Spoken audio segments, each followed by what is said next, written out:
शिमगा आणि कोकणी माणूस यांचं नातं ना असं घट्ट विणलेलं आहे. काय समजलं?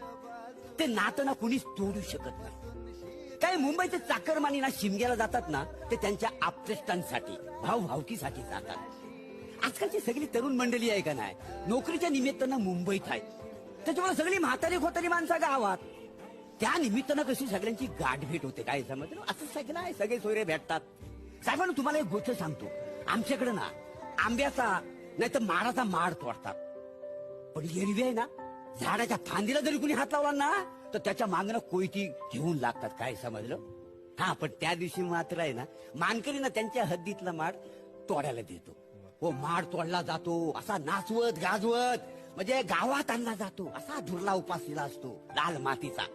सडा सारवण, रांगोली, बायका त्या माडाची पूजा पण करतात. पण तो माड नाचवत नाचवत सानवर जातो. इकडं माड असा